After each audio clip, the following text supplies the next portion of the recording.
Do do do do do do do do. Having a cup of tea. Do do do do do do do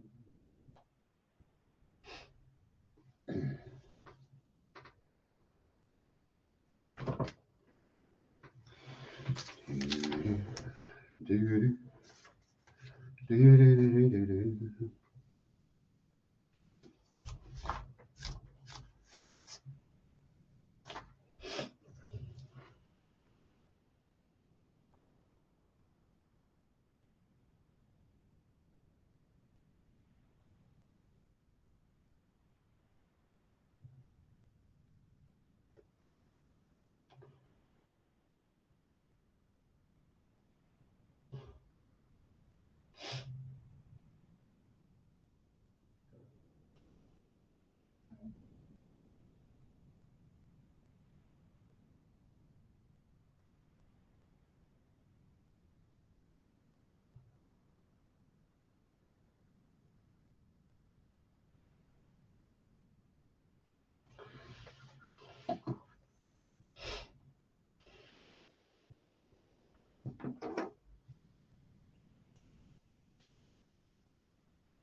Hello.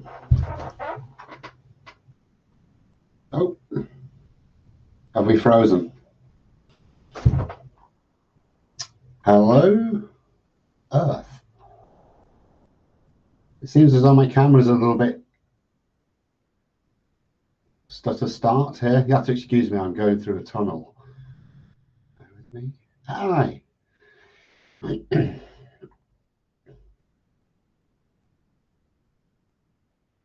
Am I moving? I think this is working live, guys. I think this is okay. Super. Well, good morning, Earth. Thank you for joining us today. My colleagues, what is happening with me? I'm going all stuttery. Hopefully the slide part will be a bit smoother than this. So hello to everybody that's joined us today. Thank you very much. My esteemed colleagues in marketing have informed me that something close to 15 billion people are tuning in right now, which is fantastic. Thank you so much. Much appreciated. It's a little bit of a drop off from last time, but we'll take 15 billion. My name is Richard. I work for a company called Cirrus Research, and you are joining us today to have a wee chat about noise nuisance. We've called it Noise Nuisance Ins and Outs. We're going to have a little chat about what noise is, what nuisance noise is, pardon me, tips to help you handle cases, and also some best practice when installing equipment, things like that. So I can see some people popping up. Hey there, Graham from Luton Council. Good morning, Martin. Hi, Catherine. Hello, Alan Gika. I'm saying that. Terari. Good morning to you. Martin's, Claire's, Gina's, and Helen as well. Everybody, thank you. I already see a question on there. That's super stuff. Lovely, thank you. We'll get some questions towards the end of the presentation. And of course, if there isn't enough time for me to answer all the questions, we actually get a little transcript of all of the questions so we can come back to you via email, something like that. Due to how utterly bizarre I seem to appear on the screen at the moment, sort of moving around as though I'm doing robotic dancing, which I do robotic dancing. I'm just not doing it right now. Let me jump to my second screen, which I'm hoping is going to be a little bit smoother than the screen you can see at the moment. So let me just pop onto my second display. So I'm hoping you can all see the little title card at the start. So welcome to Cirrus Research Noise Nuisance Ins and Outs, 27th of Feb 2025. So we're here for about an hour and a half or so today. Thank you again for joining us. If you've been to, if you attended previously, prepare for the same jokes. Let's crack on then. So we'll click on my screen while I'm waiting for my slides to actually work. Oh, there we go. So we'll just start with some really basic bits and bobs about who we are, in case you were dying to know or you haven't been on our website. So who are Cirrus Research? That's a great question, team. Well, let's press a button and find out. So, wow, that really is slow. So we are, not me personally, but we are designers and manufacturers of sound monitoring equipment. We also develop our own analysis software. So if you have a Trojan, if you're cool enough to have a Trojan, that was designed and manufactured in Yorkshire, same place to do the tea, so you know that it's good. The Noise Tool software that you're using is written in-house. And the reason I mention these two things is if ever you need any help with the equipment or the software, we make everything ourselves, so you shouldn't be able to ask questions that we can't answer. We are a family-run business since 1970, right up to this day, run by the Wallace family. We are North Yorkshire based, and we supply sound monitoring equipment around the world to all types of end users, including local governments, also housing associations. We're selling a lot of nuisance noise recorders to contractors, building contractors at the moment, people redeveloping buildings that are already attached to another building that's got residents in. So we've seen a fair bit of that recently. A lot of these local governments use the Trojan Nuisance Noise Recorder for their noise monitoring. They also use our Noise Aid app. A little bit more on that later. So I don't know which version you've got. There's a Trojan, the original Trojan, the Trojan 2, and the Trojan Lite. All of them are smashing and easy to use. but whichever one version you have, then today will be of use for you. So, just to begin with, as I'm not sure on the how to put it, the level of everybody on this presentation today. So, really basic to begin with. What is noise? Well, noise is defined as an unwanted sound, but it's a subjective term, isn't it? If you refer to something as noise, it's probably because you're not liking it. If it's noise that you don't mind, then it's sound, isn't it? So my father-in-law, who lives next door to me, which has its pluses and drawbacks, likes his Second World War Land Rovers. And on a Saturday morning, he may well be tinkering away or revving an engine or some crazy nonsense. And I'm trying to snooze. And so I would find that to be noisy and annoying, whereas he, for some reason, loves the sound of the engines and the doors slamming, it would seem, actually, as well. So it's a subjective term. You've already made a decision about the sound if you're referring to it as noise. That's why we call them nuisance noise recorders. The two characteristics that impact somebody's response to noise is the frequency and the loudness. And just to be clear, when I say frequency, I'm referring to the repetition of the noise as opposed to the octave and the makeup of the noise. That's important too, but those are the two things that really trouble people. How loud it is, which is understandable, and then how frequent that noise is. So if somebody's carrying out installing a new kitchen in their house, that's going to be loud and annoying to their neighbours. But you would hope that that would be done within a week or so, and people can usually take that into consideration. Sound, as you likely know, is pressure waves just travelling through a medium, usually the air. It can travel through water, but that's an entirely different topic. We don't sell equipment to help you monitor that. And if you're getting complaints from people who are, whenever I'm in my swimming pool, all I can do is hear my neighbour landing their helicopter in the garden next to me. Well, good luck with dealing with that case and managing their expectations of life. The number of pressure variations per second determines the frequency. Those are expressed in hertz, so you'll see 1 kilohertz, etc. And loudness is determined by the amount of pressure from those sound waves, and we express that in decibels, which you'll all likely know the term decibels. Let's jump to the next one. So what is the impact of noise for our dear friends across the country? Well, it can impact on life in quite a few different ways. So you can experience hearing loss or noise-induced hearing loss, given its full name. That's usually a noise at work issue. If you've got a nuisance noise complaint and it's damaging someone's hearing, then I don't know that you need a nuisance noise recorder to establish that that's a problem. So you're unlikely to experience that in this arena. Tinnitus is also something that can be induced from exposure to noise. And of course, it can be made worse if you already suffer from it, maybe in one ear.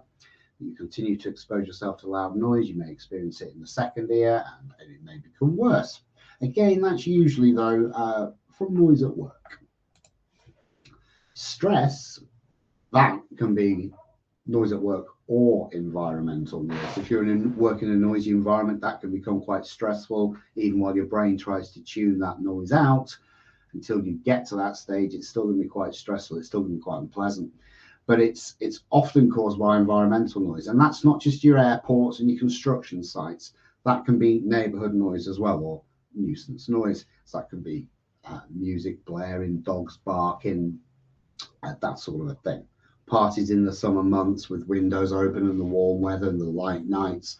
All of those sort of scenarios can impact someone's quality of life, and that can lead to stress.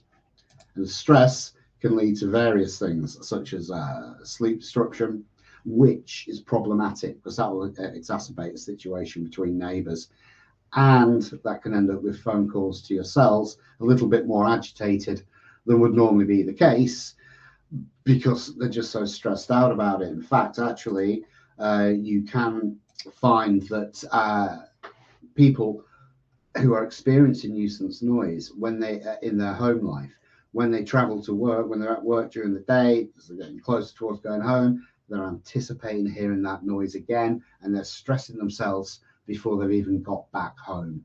And that is it's a horrible way to be. It's a horrible way to be. And all that does is lead to rows between neighbours, possible involvement of the police if things kick off a bit. But it really can lead to stressed calls to put some poor soul at a local authority or a housing association just taking a phone call to deal with a complaint there and then, and that person's already stressed out because it's been going on for a while, they've not reported it soon enough. So when does noise actually become a problem? Well, as per English law, it's if it's prejudicial to your health or is a nuisance. Nice and easy, but also vague and plenty of scope for you to work with. However, to establish if the above is the case, so to establish if it is prejudicial to health or is a nuisance, we need to know some things. So what do we need to know?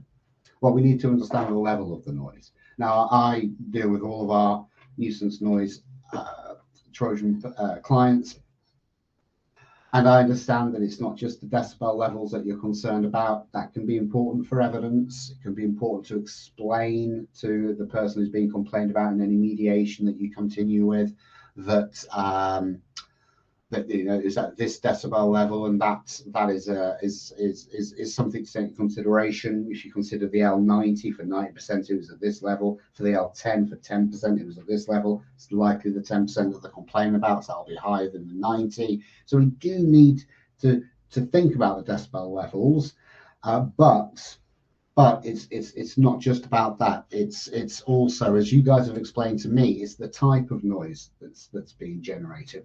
What's causing this noise? Is it somebody inconsiderately blaring music at 2 o'clock in the morning? Is it somebody that got a puppy during COVID, going back to the office now, but the dog got used to people being around, so it may whine or bark during the day? If that's repetitive, that can be annoying for the person still lucky enough to be working at home next door. But it's the type of noise. An example somebody gave me not so long ago was of a client, of a person making a complaint, and it was about their neighbour whose child was learning to play piano, which is a lovely thing to do. But they had quite a lot of lessons, like 3 lessons a week, and it was always at the same sort of time. So at first they put up with it, but they started to find it intrusive, and that's a very difficult thing for you guys to deal with. Somebody learning an instrument isn't really making a nuisance of themselves in the concept of learning an instrument. But if it can be heard repetitively 3 times a week next door, then that can be a problem. And of course, it depends entirely on how good they are as well at playing the piano. If they're absolutely awful, that would make things worse. Recently, my neighbour had a birthday party in her garden next door, and that was all fine and dandy, popped by for a couple of drinks and to say hello, but had to pop back earlier. Then all of a sudden I could hear someone booming Nessun Dorma, and they'd actually paid for some fantastic singer to come into the garden and sing for her.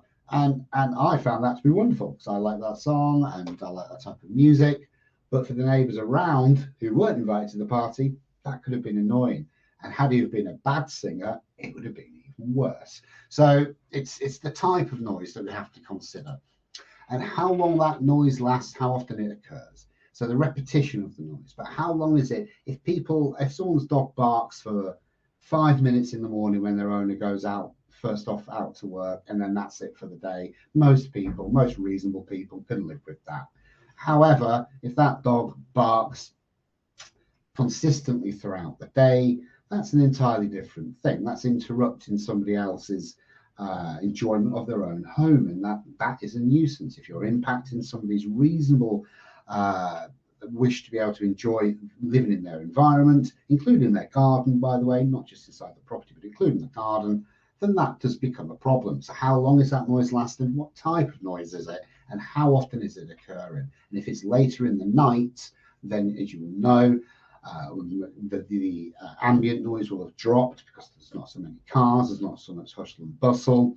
And if there's loud noise during the night, that's absolutely going to interrupt people's sleep. That's absolutely going to cause stress, and therefore it's starting to perform a nuisance. And they say the time of day is quite significant. when I speak to people and I train them on this equipment and how to use the software that we provide with it, free of charge software that we provide with it, the time of day is something they always take into consideration. So as you likely know, between sort of 10 o'clock in the morning, maybe 5 in the evening, it's going to have to be quite loud, quite repetitive, quite inconsiderate noise for you to be able to do a lot about it. It does depend on the cause of the noise, but the people have a little bit more leeway then. Into the evening, that's a bit different, and anything after 11 o'clock, really. If I had an audio recording made by a tenant after 11 o'clock in the evening, I would probably prioritize listening to that over one that was at maybe 10 o'clock in the morning or 11 o'clock in the morning. So the time of the day is important because it impacts people's perception of the noise as well and how inconsiderate it is. Of course, if somebody's doing DIY at 3 in the morning, that's an absolute nuisance right there. But even playing music that can be heard by other people is frustrating. Before I moved, I lived in a block of flats, and I would be able to tell you not what film we were watching, my neighbour, but the film company that made it, because I'd recognise the opening little credits and jingles. So that could be a little bit frustrating for me. And if it was later in the evening, I'd certainly find it noisy and more annoying. But there was a train track right next to my flats, and the trains were obviously a lot louder than anything that was going on inside the building, but you tune that out over time. I didn't even hear it. Guests would mention it, but I didn't hear it after a while. So people can become used to noise, but the time of the day is incredibly significant. And it's often better to think of the noise as, is it reasonable? Instead of just going straight for the nuisance, is it reasonable? And the best example I have of that was from one of our clients at Suffolk, or Southwark, as I insisted on calling it throughout the meeting, in that there London. The little story that he gave me, he was sensible enough. He'd lived in London all his life, so he got into the office early. I don't know why he drove, but he did. So he'd get into the office before 7 o'clock, and there was a answer machine service for various aspects of antisocial behaviour. And it was only, I think it was about 7:30, and they had 3 messages on that machine already. So he listened to them all, and it was all the same people from the same street. And they were complaining about somebody using a, what do they call them? Those devices used to break up concrete, so you can break up a pavement and get underneath it to carry out repairs. And there was somebody from a gas company using that equipment before 7 in the morning. And people were complaining about it. There was no sound barriers around or anything like that. And they weren't happy. It was very early in the morning. And the council hadn't been made aware of any repairs that were taking place there. So he bobbed down to see, well, what's going on? 3 complaints already from office, go and have a look at this. So he went down there, and it did seem unreasonable at first. It was there at a ridiculous time of the morning to be doing that. Some of the staff, some of the people, one of the people that had complained and said he was using old equipment. How on earth they would know that? But you know what people get like when they make complaints. So he went down and said, well, what's going on? This is pretty unreasonable behaviour. You've got times when you can do this. But the chap explained that there was a risk of a potential gas leak. So it was either he was there because he was the closest one without any sound dampening barriers, no comment on whether his equipment was old or not. But he said, look, either I do this now, we investigate because I'm the closest one here, or we risk a gas leak and an explosion. So all of a sudden, something that seemed unreasonable was entirely reasonable at that point. So it is the noise. Is it fair? Do you have people complaining about being able to hear a tumble dryer at 3 in the afternoon on a Saturday? Because if you do, there's not a lot you can do about that. That isn't somebody causing a nuisance. That's somebody simply living life, and then they've got a complaint about them. So it's about whether the noise is reasonable, and that's the best way to think about things. Now, it's easy for me to say that because I live in a happy world where I just deal with people like you. You have to deal with the public, and I wish you all the very best of luck with that, because as people have explained to me in your line of work, you're trying to manage expectations a lot of the time with people, what the reality that they should be living in. I live in a city, but when I go to bed on a night, I like it to be as quiet as a village. Probably should live in a village then. I mean, I know there's theatres and restaurants aren't nearby, but if you want peace and quiet, it's difficult. it's a difficult task. I don't envy any of you the role, and I've checked in the past. Apparently, you're not allowed to slap sense into people, which means I don't think I could do your job. So just as a little example here, if somebody was mowing the lawn at 10 o'clock in the morning, even if you fancied having a lie in that day, that's not unreasonable behaviour. It might be annoying, but it's not unreasonable. Therefore, it's not really a nuisance. And if they're doing it at 5 o'clock in the morning, it's a little bit less reasonable, you know. And I would complain about that. And whenever I'm at trade shows, just for fun, people always say to me, "What's the average noise of a lawnmower?" I go, "Well, gosh, about 20 questions. How far away from the lawnmower are you? What type of lawnmower is it? Is it maintained? Blah, blah, blah." People often ask that questions at the shows. So it's all about being reasonable. That's the best way to think about it, and try to manage people's expectations. But we do seem more and more entitled as a society. So seriously, all the very best of luck. So noise nuisance in the UK, what sort of numbers are we looking at? Well, COVID, I'm sure we all remember that. It's often quite an interesting sort of impact on noise complaints. Clients told me at first that they actually noticed a drop in the number of complaints at the start of lockdown. And that was with people banding together, you know, blitz spirit and all that sort of stuff. And they were, as it says, frankly focused on other things. I'm not worried about the noise because I can't buy toilet paper. You know, that sort of an issue. But as you all know, that only lasted for so long. So as people start to tire of lockdown and we removed from furlough, I was on furlough briefly. I loved it. It was amazing. Increasing the number of this increased people working from home, and complaints started to rise again. And I gather anecdotally from speaking to people and from some research I did before speaking to you all today, it doesn't seem like those complaints are going back down, which is not bad news for companies that manufacture equipment to measure nuisance noise, but it's not the best for the poor people that have to deal with it. And it's, last time I checked, it's not like you've all got spare members of staff to just go and take care of everything. So it went well at the beginning, but then with more and more people working from home, I heard something new for work, WFH, work from home or work family health. I quite like that. So it's gone back up again, and it's not going to drop back down. And as the population increases at an incredible rate, I don't see any issues disappearing anytime soon. You likely all know this, but peak periods for all complaints usually are in the summer months because of those lighter nights, increase in activity, people out and about there doing things, you know, being active and working out and doing sports and all that stuff. Open windows, children at home over the holidays, bless their little cotton socks, barbecues, outdoor gatherings, etc. All of these things can help raise the level of complaints. And from speaking to you all, I gather that the summer months really can be quite difficult to manage, quite difficult to take care of, just due to the all of a sudden rise, but without the additional staff or anything to take care of it. So noise users in the UK, as I say, it's not going away, it's only increasing, and as many as 1 in 10 people in the UK have claimed to be disturbed by noise from their neighbours on a regular basis. Okay, so the occasional instance, not so much of a problem, but when it's a regular basis, that's when it becomes problematic. I've experienced it myself in that flat that I mentioned.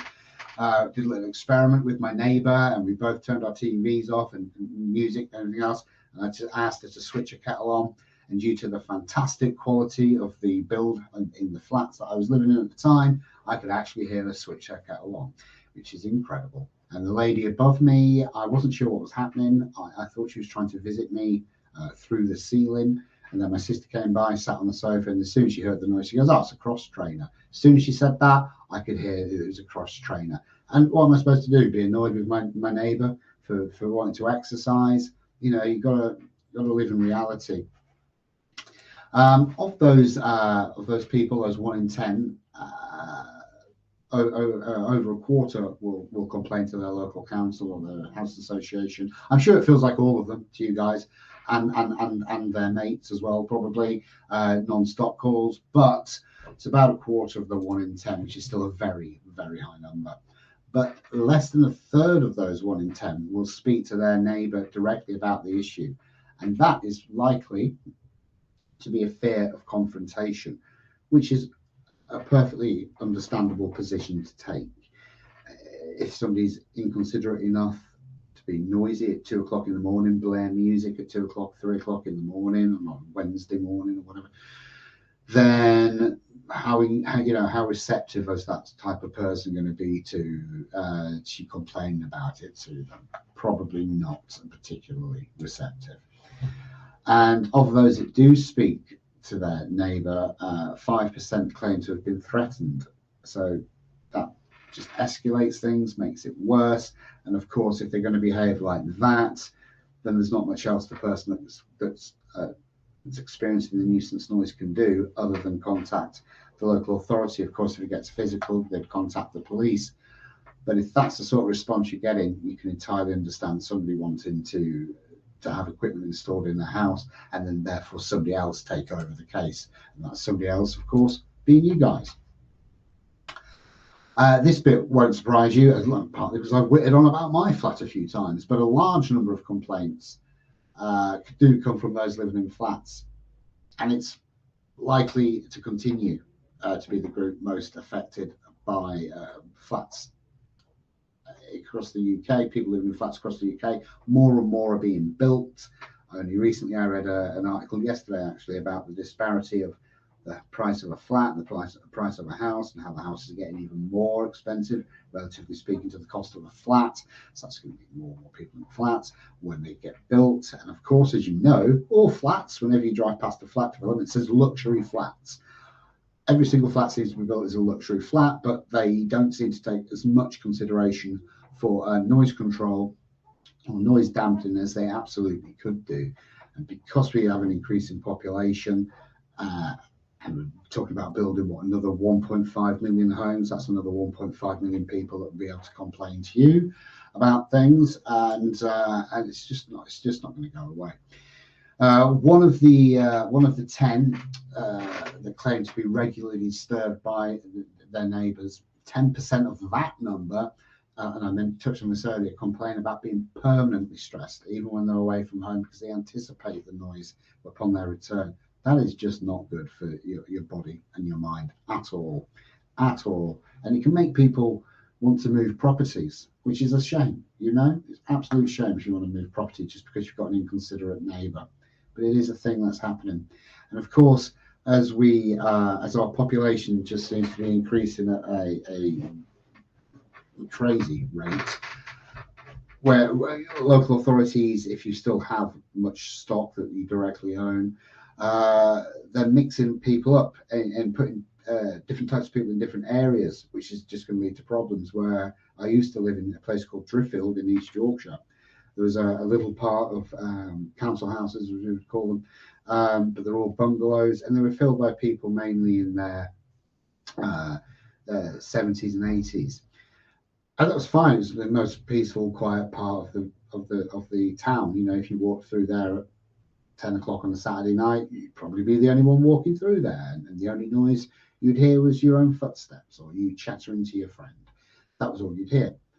But as there's less and less social housing available, they started to put families into those environments as well. So now you've got people in their 70s and 80s living with young families with kids who are, not even at senior school yet, and full of beans and full of energy and everything else. And therefore you've mixed lifestyles together. So those people raising their kids are just doing it normally. They don't really even need to be inconsiderate people. They can just be normal people with kids of that age, but they're going to be on a different schedule to the people that are retired and in the 70s and 80s. So you've got conflicting lifestyles living together. That can only help lead to further complaints. It can be nice. It can be nice for kids to have older people around them, and for older people to see kids running around, and all that can be lovely. But lifestyle differences can just impact problems, and they're not going to disappear because those people are living together for the foreseeable, next to each other for the foreseeable. What sort of noises are most commonly complained about? So you can pull data online about this sort of thing, but I like to get this sort of information from the people that we deal with our clients. And this is what people tell me that they hear about most. So loud TVs, huge TVs now. I recently bought a 65-inch TV and I love it. But most people pop them on the walls, right? And so that means you've got speakers right up against the wall. Fantastic. That means the people next door can definitely hear what you're listening to. I guess it saves them putting their TV on. Back in the day, if you're old enough to remember them, they were in the corner of the room because they had a huge back on them. You couldn't attach it to the wall. So music is something else that people complain about a lot. The parties, which I guess links to the music. Arguing, that's an interesting one because depending on what they're arguing about, it can be interesting. So you're not here against the wall. What are these people chatting about? It's nice to be nosy, but it depends how long that arguing goes on for. And if it's the same thing all the time that they're arguing about, that's not interesting to anybody, no matter how nosy you are. So, and then a very common one, dogs barking. In fact, actually, I spoke to a council recently, and they were telling me that that was probably as much as 25%. I think they said maybe 25 or 35% of the complaints. Excuse me, slightly under the weather today. Of the complaints that they get, dogs barking. But dogs have no concept of time. They have no idea how loud they are. There's not a lot you can do about that. It's very tricky. That's something the owner has to take care of.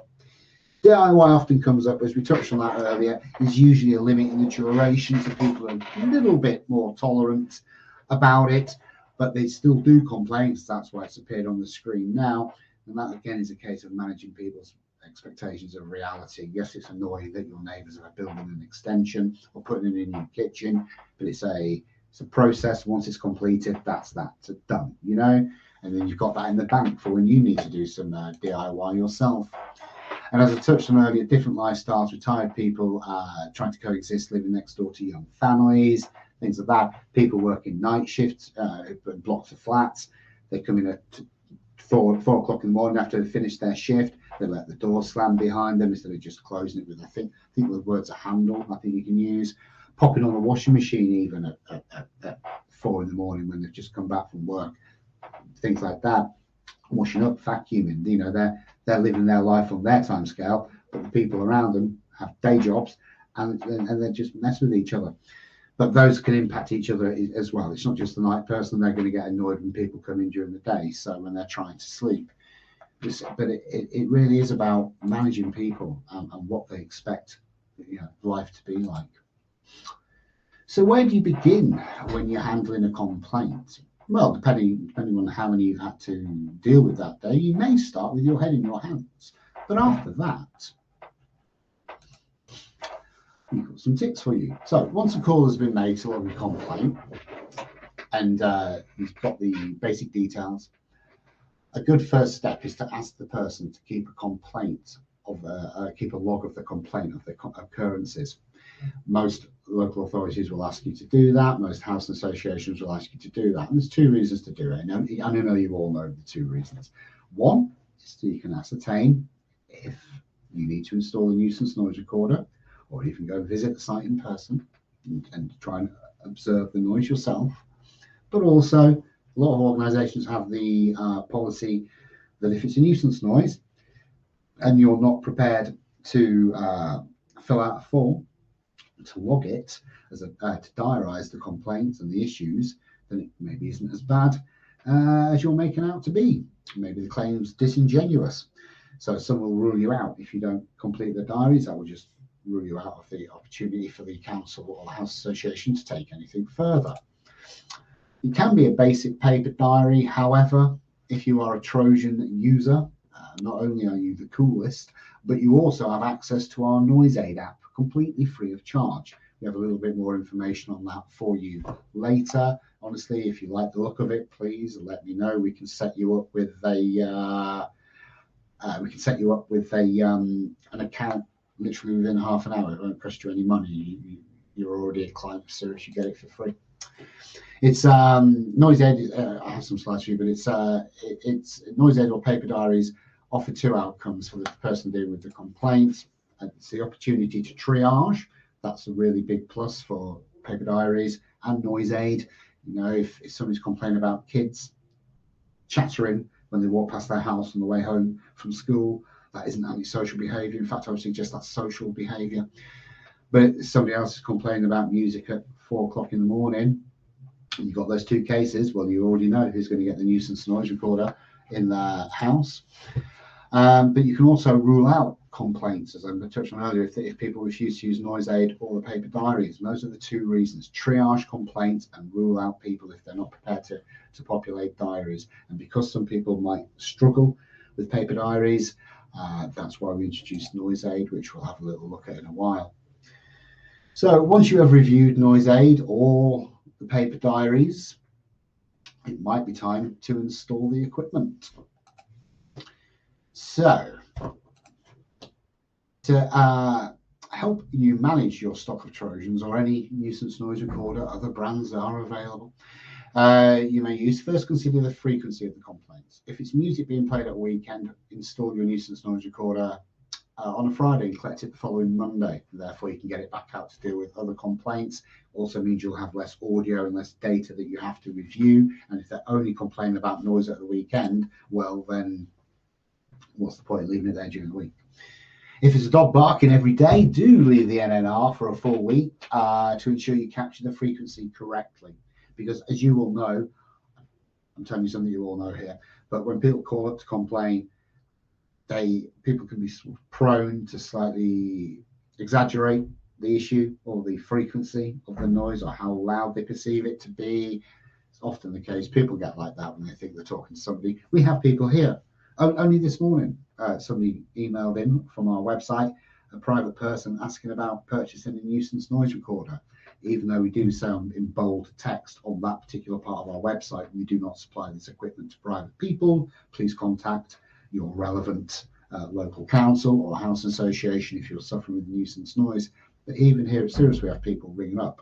And you try to be nice, obviously, you listen to them, but I've had men and women on the phone in tears talking to me about nuisance noise. So, you know, you give them a friendly ear for a while and then advise them to speak to their local authority. But it's all about the managing your equipment. I personally would love it if every one of you put a Trojan inside someone's home for 6 months. That would be amazing. Could you imagine how many you'd have to buy? It'd be wonderful. I would love that. I'd retire earlier. But sadly, people don't seem to want to do that. So if it's a dog barking, put it in there all week, depending on how frequently the noise is occurring. And if it's Monday to Friday, a weekend noise, party music, that sort of thing, 3 days install over the weekend, and that should be enough data for you. Excuse me. Also, we just touched on here a little bit of the slide about the dog barking. If it's less over the weekend when the owner isn't at work, should you maybe go down the mediation route instead? I mentioned court from time to time, but mediation is cheaper and quicker. Not necessarily easier, but it's certainly cheaper and quicker to go through the mediation route. And it's something we would always suggest that you do. That's easy for us to say. You're the guys having to deal with the people complaining and the people being complained about, who can be worse. When you are installing your nuisance noise recorder, hopefully a Trojan, a couple of tips. So it's best to you need to get the best the best data, that you can get from the property whilst it's in it's in situ. And there's a couple of things you can do to consider that and make sure you get good data. So first of all, and this sounds simple, right? But it doesn't matter whose equipment you're using, please just double check the time and date on the instrument. Because if you do take this to court and there's any issues with the time and dates or anything like that, if you've ever been in court and never dealt with a barrister or a lawyer or solicitor, you'll know that if they can pick at anything, they absolutely will, which is fair dues, that's their job. But make sure you double check that. You don't need to give people an extra avenue to query your data. Always calibrate the nuisance noise recorder when it's in the complainant's home. This is why it's referred to as field calibration. I should have put a third always up there. I forget which council it is, and I wouldn't have named them anyway, but I was with a council sometime a couple of years ago, I think it was now, and they told me that they calibrated the equipment in the office. And I misunderstood at first. I thought, you're checking to make sure the equipment works before you get to the property, because you don't want to find out it doesn't work there. That's smart. Good thinking. And that's a good thing to do. You know, before you go and install monitoring equipment inside someone's home, probably a good idea to check that it's working correctly before you set off. But what they actually meant was that they calibrated it in the office and then just took it to the person's home and installed it, and then pressed start, and away they went. And that's a problem, because if I was defending somebody in court, I would pick that to bits. I would say, great, so you calibrated it when you're in the office, you know it's working. That's super. Then you put it in the boot of your car, travel to someone's house for 20 minutes, and then install it. Yeah, how do you know nothing happened to the microphone capsule in between you leaving the office and setting up in someone's home? And you'll say, well, it's held in a foam cut part of the kit case. It can't, the preamp and the microphone can't move around. It's all fine and dandy. But maybe temperature changes altered the way the diaphragm worked, something like that. That would be extreme, but you couldn't rule it out necessarily. You'd have to talk about temperature of that day that you installed it, and you know we're doing that in court. So it's called field calibration for a reason. You're out in the field doing it. Please do it there. Absolutely check in the office. That's smart. That's what I thought they were doing. So do that, but you absolutely need to calibrate that instrument when it's inside the person's home. No exceptions to that ever. If you show up in court with data that's not calibrated, you may as well not have the data with you. It would be not quite irrelevant, but close to it.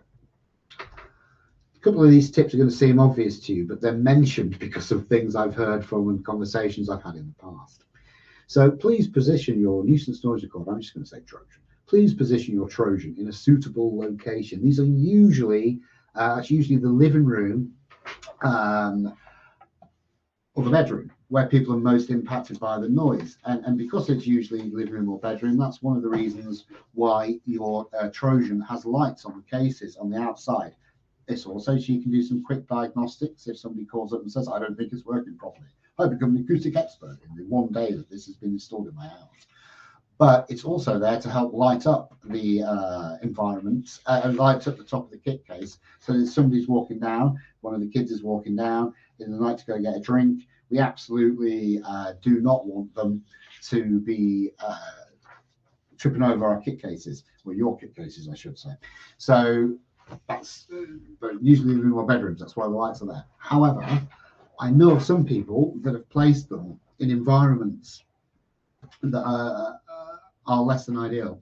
So I have examples of people placing them in hallways and corridors, and they did that because that's where the noise was the loudest. But if you go to court with that, then the defending barrister or lawyer is going to say to you, great, how much time do they spend sleeping in the hallway?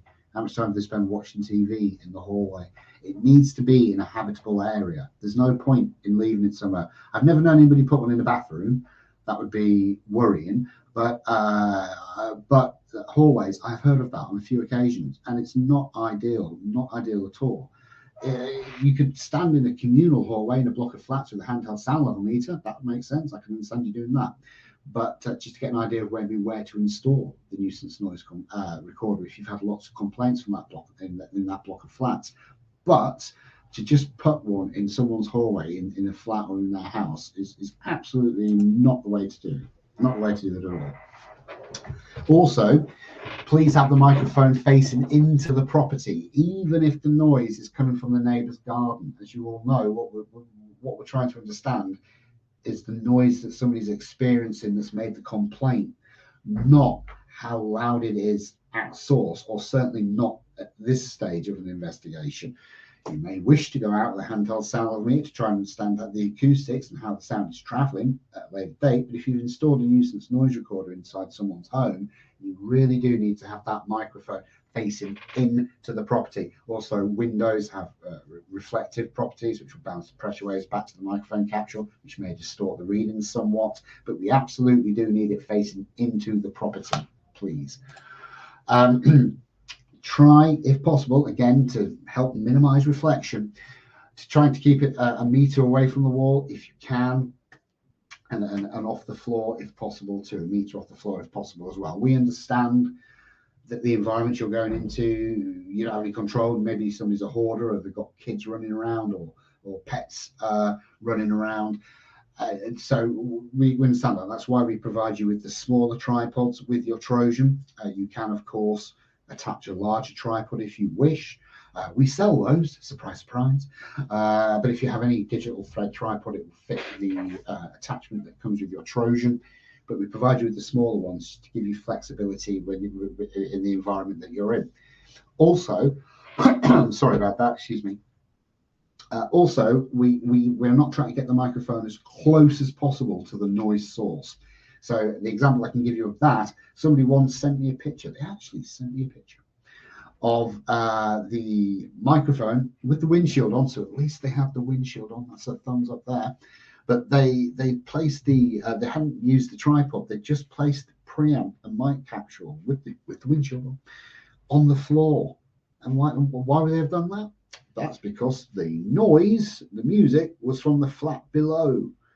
Okay, well, that's great, but unless your tenant spends their entire time with their ear on the carpet because they're laid down in the living room on the floor, that's not what they're experiencing.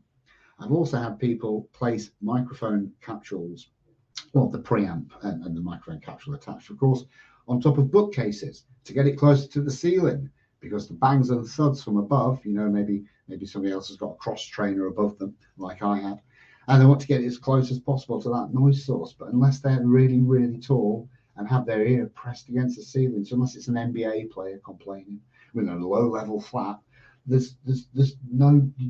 What are you doing? You don't need it next to the ceiling to try and capture worst case. The best position for the microphone on its tripod is to try and have it at, if it's in the living room, try and have it at head height when people are sat down, sort of like mantelpiece height would be brilliant.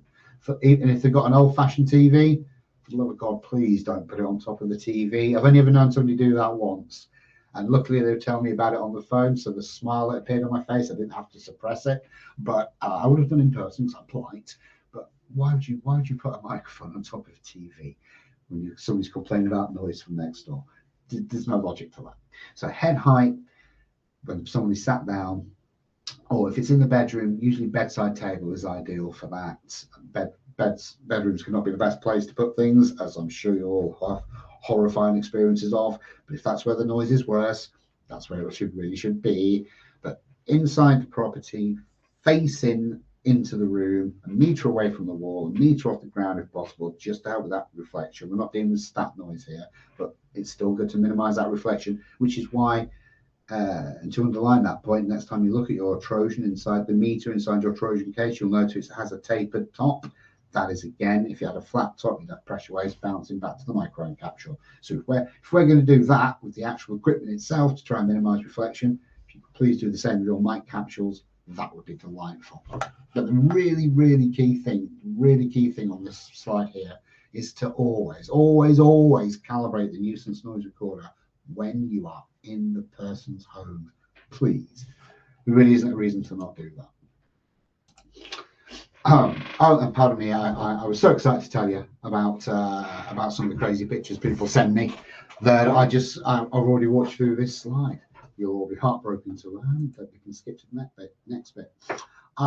Please do ensure that you use the windshield with it. That is there to, it is called a windshield, but it's not just for that purpose. It's also to protect from dust and accidental knocks. We do have, this isn't an advert for Cirrus, but well, it kind of is a little bit. We do have the best warranty on the market against accidental damage. It's a very, very good, very generous warranty. It's no quibble. And that's from the CEO. And I know this because I had to ask somebody about a tripod issue. I mentioned it to the CEO when I saw him yesterday. A tenant damaged a tripod when they were trying to put the kit away for the local authority that was using it. That was lovely. And that will be, we're going to replace that for them. We also include the microphone capsules, cables, everything else. But the windshield is there to prevent accidental knocks, because even though we have a very generous warranty, a 15-year warranty against accidental damage, you still don't need the microphone capsule damaged, even though we will pay it for free. You don't need it damaged while it's in the property. Ones, if they damage it on day one, then you can't really rely on any of the data. So it's a waste of time, the equipment being in there. So you always must use the windshield. That's also the case if you're doing handheld monitoring. If you have a Trojan 2, you can take the meter out of the case, attach the preamp to the meter, and voila, you have an environmental handheld meter. So please do use that. And the windshields, if you put it inside someone's home that is a smoker or uses deep fat fryers or something like that, you can pop the windshields into a cold wash in your washing machine if needs be, and pop it on the radiator to dry. Please don't pop it in the tumble dryer or the microwave to dry it. If you do, then I will send you another one for free on the condition that you send me a picture of what you did to the windshield, because it will make me chuckle, and it'll be worth me sending you a windshield. I like a chuckle. So please pop it in the washer if you want, but radiator to dry it. And those things it's a material. If it's inside a smoker's home, it can be unpleasant. I've visited a client once and they retrieved it from someone's home that smoked, and that's what you can smell on the windshield, which isn't ideal when you're going to put it into somebody else's home. I've already covered the habitable area bit. This is the bit I was most excited to talk to you all about. I'm excited to talk to you about all of it, obviously, but the corridor thing just blew my mind when I heard about people that had done that. Oh, this bit's important. So that's why I put the dramatic people. Look at the full stops and the exclamation marks. That's drama. Lock the kit case, please. Pretty please, with a great big pile of windshields on top. It would be lovely if you do. Because if you don't, you know they're going to open it. It's just out of curiosity, right? They're just going to open it. And if they do have kids about and they can figure out to open it, and they will repeatedly open it. I spent Monday evening with my wonderful niece, Amber, who is 15 months old. She's already taller than me, which I find annoying, but I let it go.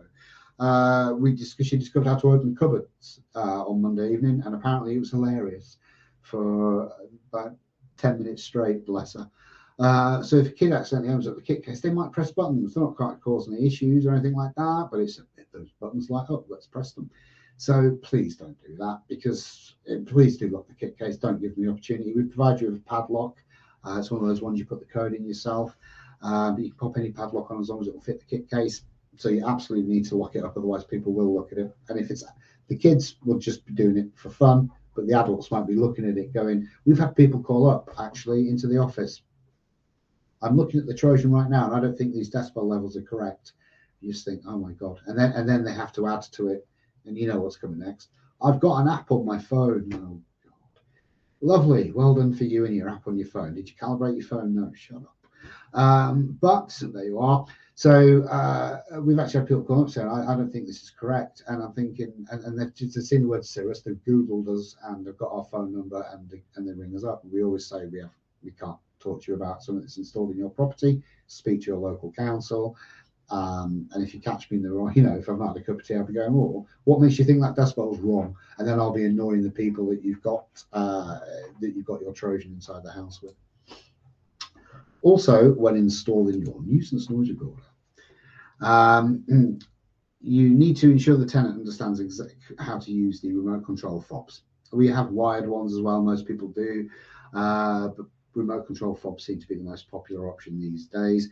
And instruct them, it's quite simple for them to use ours. There's two buttons. The one at the top is record, the one at the bottom will stop it. But it's also important to let them know about the pre-trigger to help them catch noise slam. By the time I pressed record, the door stopped slamming. Don't worry, Mrs. Miggins, we've got a pre-trigger. There's also a post-trigger. Now, the pre-trigger has two purposes. Now, assuming that there's no members of the public on here, we'll be honest about the reasons for the pre and the post, shall we? So the pre-trigger and the post-trigger really is to help capture impulse noise, or something that carries on a little bit after you've pressed stop. You thought the noise had stopped, you've stopped recording, and then it pops up again for a moment or two. So that's what the pre and the post-trigger are there for, as far as the tenant is concerned. And that is partly what they're there for. That is true. But there's the other reason. That's the real reason. There's the good reason. And that is to help you understand if this is a disingenuous claim. Now, I can see where some of you are in the world on here, and thank you for joining us. I'm sure that people in your part of the world are just delightful. And every complaint is entirely genuine all the time. Of course it is. None of them are disingenuous. Nobody wants to get rid of their neighbour or get a house moved or anything like that. It's all genuine.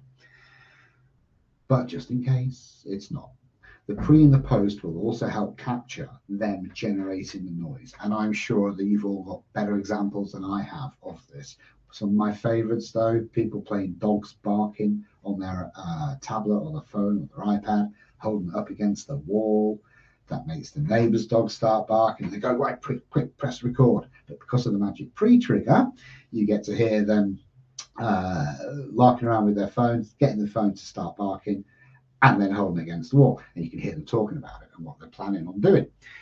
So that's lovely. And then the post trigger on most kits, including ours, is longer than the pre-trigger.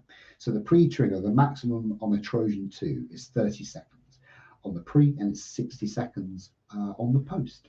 And the reason for that is that our research, and frankly research from other manufacturers of the kit, and feedback from you guys, suggested that the people, if they are creating the noise themselves, they're usually smart enough to be sort of quiet about what they're doing before they start recording. But afterwards, when they press stop and they've forgotten about the pre and post trigger, which you casually mentioned, or have a very small line at the bottom of the form that you have them sign when they take the Trojan in, they forget about it.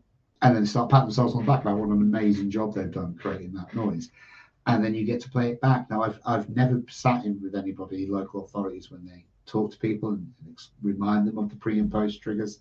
But I've heard that it can be quite awkward at times. So there you are. And my actual was my second favourite. Pardon me. My other favourite example, just for fun, was somebody person complaining about their neighbour's parrot that in the summer months would live in its cage, which seems even worse to me than being inside. But in the cage, in the garden, and they'd walk past, and the parrot would swear at them. And they were a bit fed up with it. It knew some pretty good swear words. So they weren't happy.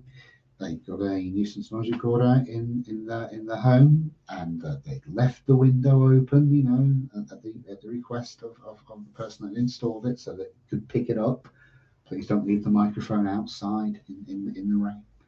And the parrot did indeed swear at them, but it was only after the person walked past and swore at the parrot, you know, and then the parrot, I believe the term is parroted what it had just heard back. So when the officer retrieved the equipment, because of the pre and the post, they can say, well, yes, the parrot said this and that to you, but you said that to the parrot. It was just saying it back. It was parroting it. So people can be quite creative. The classic one, the one that you'll hear the most, I imagine, is music that's crystal clear. You can pick out the lyrics, and it's all fine. You know what the song is. And then all of a sudden, there's a door slam. People come down the stairs, and the music sounds muffled, and they claim that that's the music from their neighbour, when really it's the music that they're playing in a different room. And then they've closed the door, scuttle back in, press record, but they forget the fact that you can hear them doing the bit at the beginning before they press record. So pre and post triggers are there to help catch impulse noise, bangs and thuds, slams, things of that nature. But they are really there to help you understand if it's a disingenuous claim. And I have heard some really wonderful pre and posts. Anywho, do please remind your esteemed tenants that the instrument only stores X amount of audio, so that they need to be selective in its use. You don't need the whole party. You just need a sample of it, because of course, when you have a sample of the party, you'll be looking at playing that audio when you're looking at a time history graph, and when you see the audio and the highlights on the time history graph, you'll see that the time history graph remains high during the course of the party. You do not need a 4-hour-long recording. And the following bit I'm going to say is painfully obvious to you guys, but I don't do the job, so it wasn't obvious to me until somebody said it.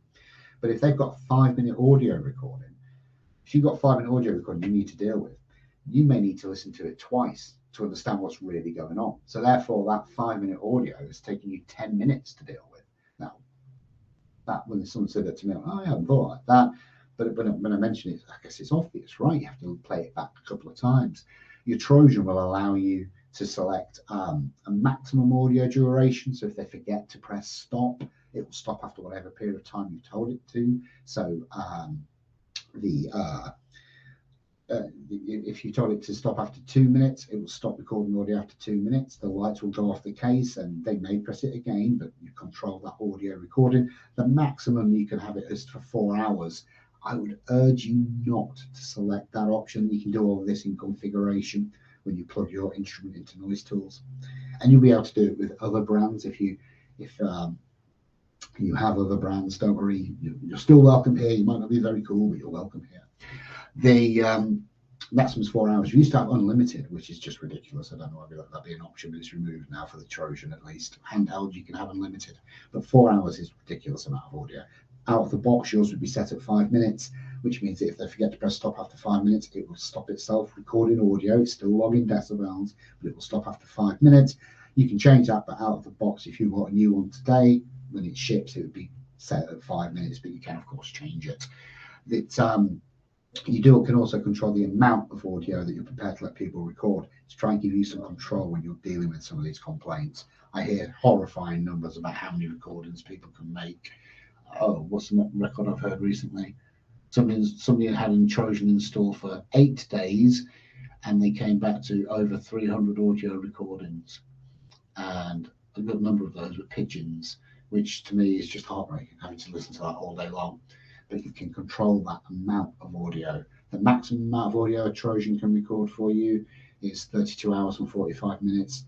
You do not need that amount of audio to establish a nuisance noise. That's absolutely ridiculous. And trying to once you have to listen to bits of it repeatedly, absolute nightmare. Absolute nightmare. Before you leave the Trojan or the nuisance noise recorder, ask for permission to take a picture of it. You need to ask permission in your property. There's 2 reasons to do it. One is so that you can include that nice picture in your report. It's easy to do with Noise Tools. Just click that picture, pick the picture, and it will appear in all your reports, and it looks smashing. You can put your council logo on there too. Look lovely. But the other real reason for doing it is to just give them pause for thought about moving it. They know you've taken a picture. Maybe give them pause for thought about moving it, because they will try and help, won't they? You know, the noise source. Well, they probably wouldn't say source, but the noise is it's coming from it's coming from the back garden now. So I thought I'd move the Trojan for you. I know you told me not to, and you took the picture. I did it anyway. But if you do have that picture there, it may just stop them from doing that. But please do ask them to not move the equipment about. They've not had training. They didn't even attend this webinar. It's free. So they don't need to be moving things about. And it only takes, how long does it take to take a picture? If everyone's got the phone with a camera on it, it takes you seconds to take the picture, but it just might dissuade them from moving it. No promises, but for the time it takes, you may as well. Some of the issues that our lovely clients, and they are all lovely, have raised with us, and how we've tried to help them. And we, by the way, appreciate feedback. As much feedback about anything you can tell us about any of our products or software. We make everything ourselves, as I touched on earlier. And last time I checked, customer feedback is pretty much free of charge R&D. So please, any thoughts, let us know. In fact, actually, if you go to our website and log in to our website, create yourself a little Cirrus account, you will find that there's a new feature there allowing you to suggest improvements to products that already exist, things you'd like to see, or brand new product ideas, something you'd like, wouldn't it be great if you guys did this, or if you could do this. Please note, there should be some disclaimer on there. If you take up your idea, there's no money in it. You'll get a pen maybe, or something like that, or maybe even a baseball cap. Do we have baseball? We don't have any baseball caps. We have pens though. I'll get you a pen. But any thoughts or things like that you'd like to share with us, please do. They will be taken to our R&D teams. And this is what the great British public think. What do you think? So please visit our website, cirrusresearch.com, log in, create a little account, and you can give us your ideas, and we will absolutely listen to them. So issues raised by our good-looking clients, and they are all good-looking too. Managing paper diaries, complainants not having access to printers, illegible notes, which if I was making a note at 2 o'clock in the morning, it would look worse than any doctor's note you've ever seen. And most of our clients have a desire to be paperless as well due to environmental concerns. which is perfectly reasonable. We push for that too. It's why we have a 15-year warranty. We'd rather try and repair your equipment than you get something new. It's better for the environment. So this is why we came up with Noise Aid. It's free of charge, license free, just like the software, Noise Tools, I mean. And it offers an immediate way for the complainant to start logging instances. So it removes paper from the process, type notes, not handwritten. It's just easier to read, you know. And if you put something on someone's phone, they're more likely to grab their phone at 2 in the morning and make a quick note about why they've made an audio recording. Because you don't just have to use it triage, you can be using the Noise Aid when the Trojan is actually in the house as well. But you put it on the phone, it's easier. People are always looking at the phone, right? But expect them to go and grab a bit of paper and jot it down, and wherever they left that bit of paper, they're going to have to go and grab it. They're probably not going to do that. So use Noise Aid, and then you'll see a little bit about Noise Aid in a moment, but it's there for you if you're a Trojan user. It's free of charge. Not all complainants speak English as a first language, so Noise Aid can be populated in any language. As long as you have Google Translate, or if you can speak and type that language anyway. So if somebody calls up and they're Polish or French or anything like that, you can put that on there. I believe what I've put on there is dog barking. I think that's in Polish.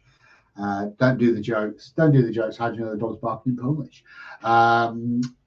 But you can populate it exactly in their language. It just makes people feel more involved, more connected, and therefore more confident. For new staff, maybe you've got a new team. Have you got a new team? Of course you haven't. Sorry about new staff. What world do I live in at the moment? But imagine that one day you get some new staff, and they're lacking a bit of confidence when installing a nuisance noise recorder. That's fair dues. That's a piece of kit they've probably never used before, and they're inside someone's home. And again, from speaking to you all, people will be over your shoulder, looking at what you're doing, whispering in your ear about the problem they're experiencing, even though you know about the problem they're experiencing. That's why you're there. But they still witter at you, right? Still wittering away. So you'll find that a Trojan can be set up in roughly a minute and a half. And all parameters are monitored as soon as you press start. There's no programming required.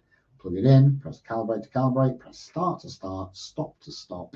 That's you. You're going to be golden. I would encourage you to have your team members set up a Trojan a couple of times and take it down, set it up again a couple more times while they're in their office, instead of just doing it for the first time in somebody's home. But there is an option there. And actually, something you might find rather interesting, we have on our website, you can go on to services. I think it's under services, and you'll see online product training. And that features all of our products: dose badges, handheld sound level meters, vibration monitoring kits, outdoor kits, quantum, all sorts, everything. And those courses used to be £99 per person per course, per product course. But they're now completely free of charge. Just in case I haven't said the word free in a while, they're completely free of charge. All you need to do is log in and you enter your email, and away you go. No card details required. And the course, once you complete it, there's some questions at the end. Once you complete it, you can even print yourself off a little certificate. And everybody loves a certificate. I believe there's a basic version of the Trojan one on there right now. I'm pretty sure about that. However, I will be doing some filming next week, and there'll be a newer version as well of it on there. But I believe there's one on there right now that you can just go and check. So after this, if you've not had enough Cirrus for the day, then go on our website, have a look at those online product training courses. And if, by the by, if you ever take the meter out to do handheld monitoring, that would make it an Optimus environmental meter. There's a course for that as well. So check them out and get yourself a certificate. Other problems raised by our good-looking clients: power cuts, resulting in staff having to go back to the property to restart the measurement. Wow, of all the things to have to do that day, that's just no fun. So when we're talking power cuts, it could be somebody not paid the bill, or they've got the key fob and they've not have the money to top it up. But it could also be a power cut that just affects the entire street, right? The entire street's got a power cut. And the instrument, your Trojan, has 4 AA batteries in the back of it. Well, it has them there if you put them And as long as they're brand new, that will give you 12 hours of monitoring. That's smashing. And if the batteries drain, the instrument understands that's happening, it shuts itself down, you still get your data, and that's all super. But if there's a power cut on a road and you know there's a Trojan on there and its power cut's gone overnight, it's nothing the tenant can do about it, it's not their issue, and you worry about the batteries draining, don't.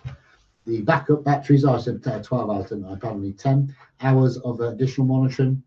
And if it goes beyond that, the instrument shuts down. However, when the mains power is restored, the Trojan will switch itself back on and start a measurement 10 minutes after the power is returned, without you having to go back to the property. So as long as it's plugged in and it's switched on at the wall, as soon as that mains power is restored, the instrument will come to life, and after 10 minutes, without any instruction to do anything else, after 10 minutes, it will just start to take a measurement. So if the power comes up back on at 2 in the morning, you don't have to get there at 9 o'clock in the next day to press start on the instrument. It will already be working by the time you get there. So that's just to try and help. It's also, I say it's for power cuts, but also, especially if you've got those new members of staff, they get out of there, the person's been wittering at them, and they just want to get back to the car or get back to the tube or whatever.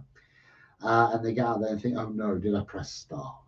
I'm going to have to go back in. I'm going to look like I don't know what I'm doing. And I only just escaped the conversation already. I'm going to have to go back for more. My day's rubbish.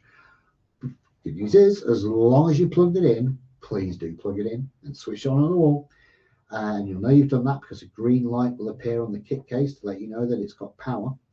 After 10 minutes, it's going to start taking a measurement anyway. So there's no point in you turning your car back around and driving back to the property. It's going to start a measurement after 10 minutes. And in fact, as one final fail-safe to make sure that you never look like you don't know what you're up to with our kits, as long as you plug it in, you've locked up the kit case, and then you're showing the tenant. If you choose to show the tenant how to use the fob, the remote control fob to record the audio, as soon as they press record, if you forgot to press start, that doesn't matter, because if it's plugged in, the screens come to life, you've locked the case, but you forgot to press start, but as soon as you press record on the key fob, that will start to record audio, but it will also start the measurement, because you can only record audio if a measurement's taking place. So we've got that backup for you as well. We would prefer that you have pressing start as a part of your setup process, and you should really, but you've got those two backups. It starts the measurement after 10 minutes, whether you've told it to do it or not, and it will start recording as soon as you press the record fob.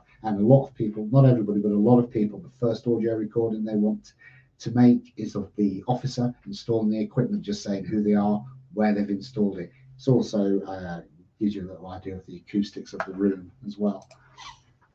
Saving processes when leaving the property, and they're complaining, well, stop talking. It's even worse when you're picking up, right? Because they're telling you about everything that you're going to listen to. Sometimes they have useful information. Sometimes you just wish they'd shut up.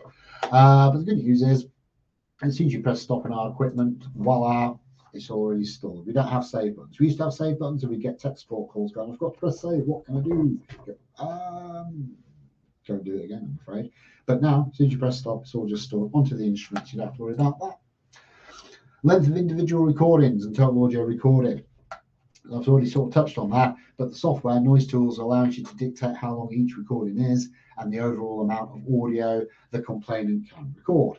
And you can do all of that in configuration, and it's quite nice and straightforward. And the great thing about Noise Tools, if you change anything, all you need to do is just press save to instrument. That's it. That's all you have to do. That's all you do, and it's all stored. Gosh, more problems. Yet we've resolved them. Gosh, let's have a look. Excuse me. Staff lacking confidence in using the analysis software, which often means more time spent doing it than they really need to, or this is quite often the classic case, one person doing it all because they know how the software works. Well, we like to make our Noise Tools as easy to use as the equipment. So when you want to, that's a really basic example here, but when you want to download, there's a button that says download. Please press that. But we do have summary reports that can be produced for you.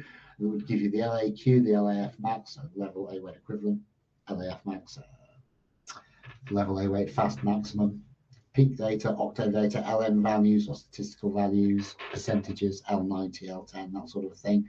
Can produce literally, it's a one button. It says quick report, press that.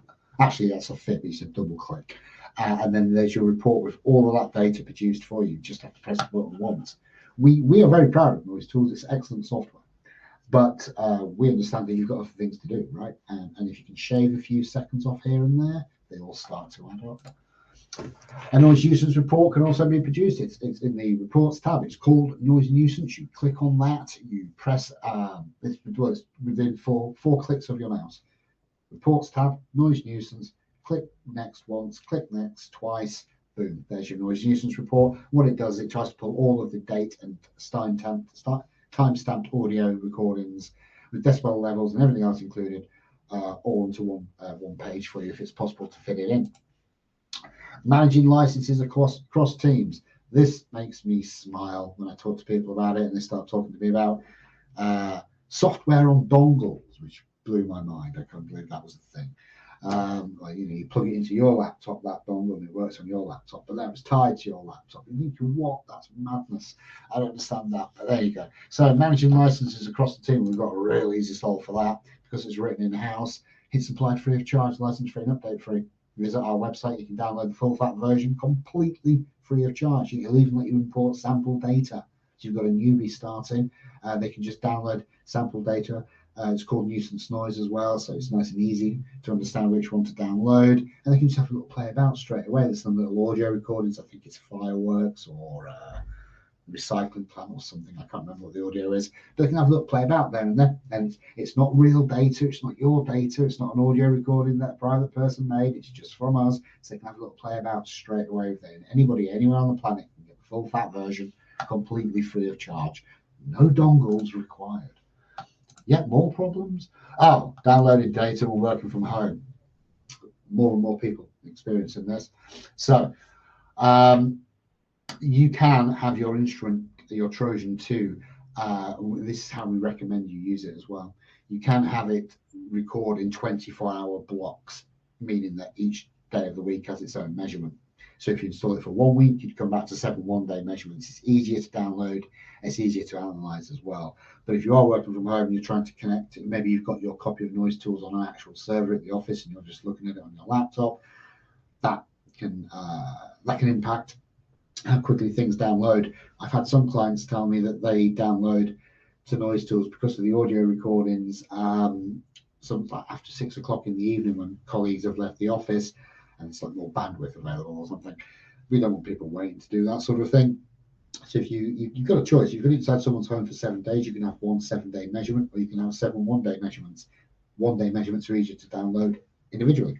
Your Trojan Lite is always set to that, and that is how we recommend people use the Trojan 2. And just to make life easier and simpler when you're looking at your data, if I came to anybody's house who's on the screen today, if I came to see Michael in Brazil, hi Michael in Brazil, I'll see if I can pop on a plane and come visit you. If I was spotted into his house at 10 o'clock in the morning, 10 o'clock at night, the end of the first 24-hour period would be midnight, and then it would immediately start another measurement. And the reason for that is we didn't want the measurements, if they're on 24-hour periods, we didn't want them overlapping 2 dates. We felt that would be a bit too much thinking required for people. So let's just remove that. So no matter what time you set it, whatever time it is in someone's home on day 1, midnight is always the end of the first 24-hour period. Even if you installed it at 1/4 to midnight, it's still stopping at midnight and then starting immediately again. And it's just easier. Just makes life easier for you. So Trojan Lite only works like that, and we would strongly recommend that's how you use your Trojan 2. Playing audio back at the level it is heard for in court or mediation or just in the office. And to help people do that, we've got our we notice I keep mentioning Noise Tools free of charge. Have I mentioned that? I think I have. Has a function called speaker calibrations. If you go to the word tools, so there's it says Noise Tools at the top left of the screen. Above that is the word tools. Click on there, you'll find speaker calibration. There's on-screen instruction for every single time that you use it. So if you don't use it very often, you don't need to look at a manual. There's little on-screen steps every single time. It does require a standalone speaker, as it says on the screen. Don't worry, we sell those. Don't panic, we sell them. Though if you have a standalone speaker, it's likely going to be fine. This allows you, and basically what happens is a tone is emitted from that speaker that the instrument's waiting to hear in different frequencies, up and down, different decibel levels. When it's happy with that, you'll see a great big green tick appear on the screen. And from that point, in that session only, so if you close Noise Tools to go home, open it the next day, you'd need to do the speaker calibration again. But it will play the audio back at the level it was heard when it's recorded through that speaker. That's great for court, great for mediation. It can also help you understand in the office how loud noise is. And the one quick thing to say, because people often ask, it doesn't work with headphones. The frame of a headphone, the cup of a headphone, it would all mess with the process. So it's only for a standalone speaker. But it does say on the screen, it takes about a minute to set this up. And I always ask people when they tell me that they've used it in court, I say, great, how long did it take? And he said, less than a minute. Fantastic, that's what we want to hear. Anything longer than that, you're going to lose the room. So that's available no matter what version of Trojan you've got. And even if you haven't updated Noise Tools recently, please always have the latest version. It's free, but even if you have speaker calibration is there, Noise Tools, top left of the screen, the word tools above that, click on there, you'll see speaker calibration on screen instructions. You won't be able to get it wrong. Got more problems. Share. I've forgotten the problems we've solved. We're such heroes. Sharing measurement data or audio recordings with third parties, such as the police or legal team, or even other members. Noise Tools allows you to create a measurement transfer package, MTP file, which is the entire data set, including audio, and you can send it to anybody who has email. It always helps. And Noise Tools, bearing in mind anybody can download Noise Tools, so the law firm, the police, and you can send it to anybody and they can download it. It's though they downloaded it to their system themselves, the same as you did. It's fantastic. Now we have webinars on Noise Tools, also focused on Trojan. It shows you how to produce a measurement transfer package.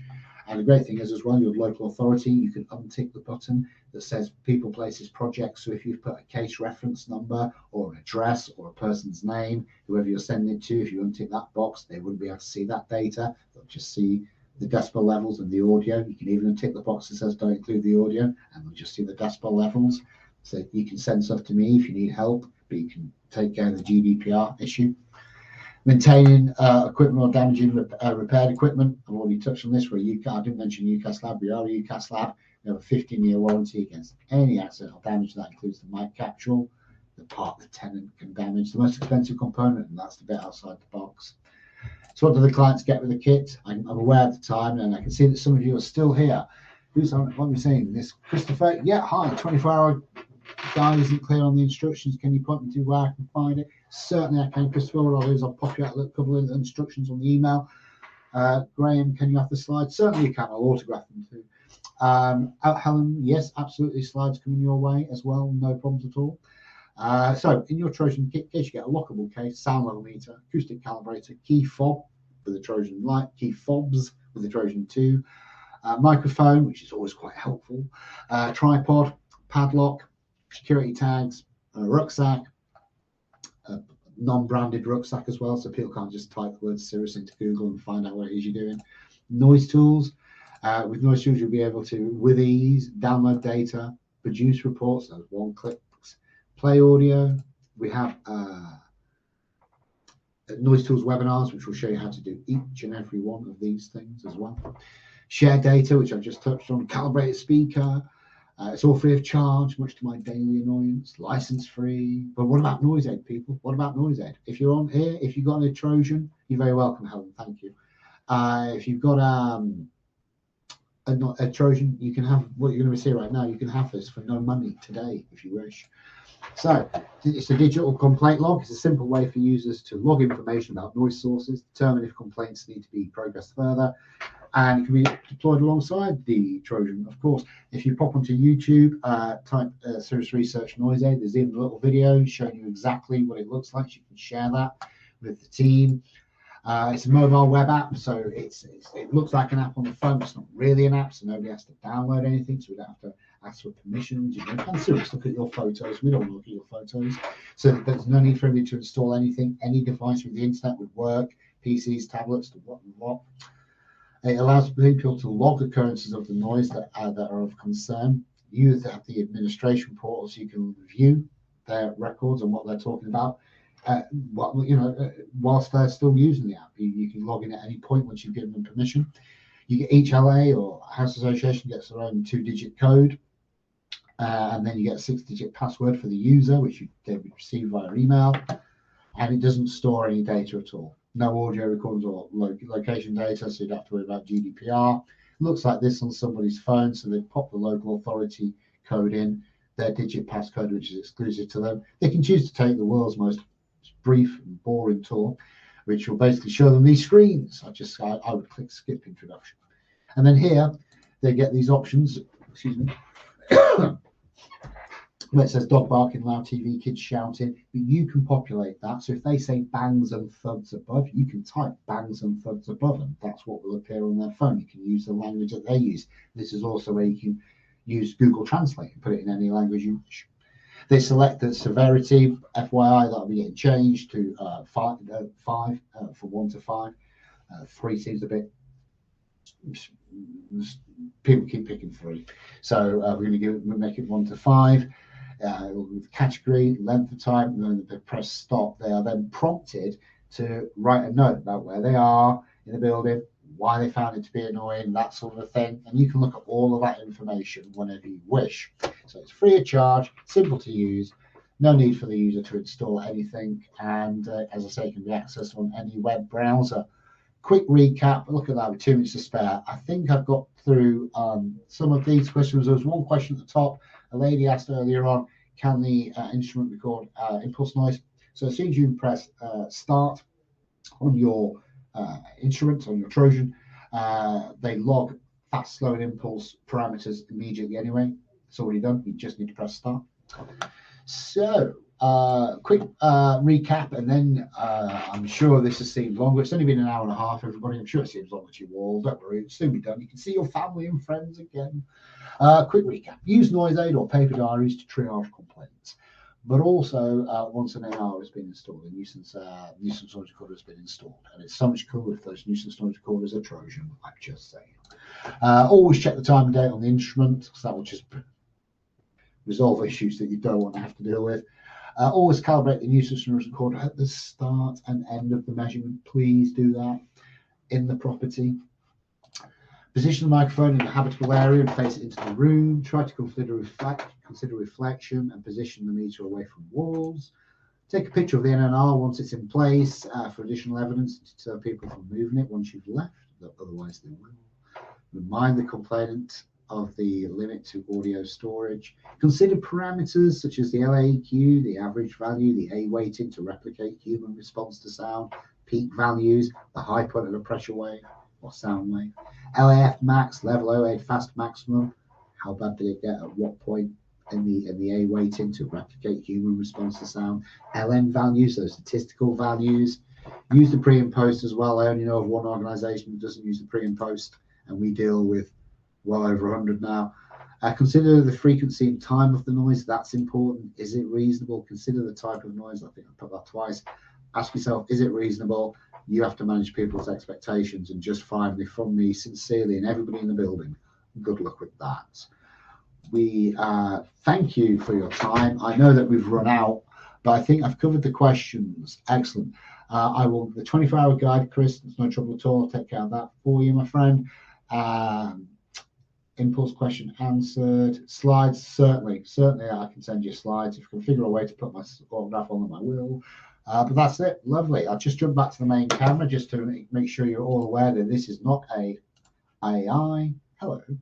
Let's see how bad it was looking. Am I still jerky? Yeah, brilliant. So I've frozen. Honestly, guys, I am moving. There you go. That's just outrageous. Anyway, thank you so much for attending. Billions of you, changing lives, guys. It's appreciated. I look at the state of me on the screen right there. Look at that, it's outright. It's awful. We have another webinar coming up soon on, I think it's environmental noise. It'll be hosted by my esteemed colleague, his words, not mine, Craig Story.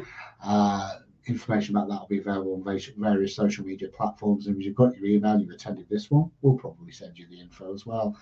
Bless you. Oh, look at you, Bridget. Oh, good evening to our friends in Melbourne, Australia as well.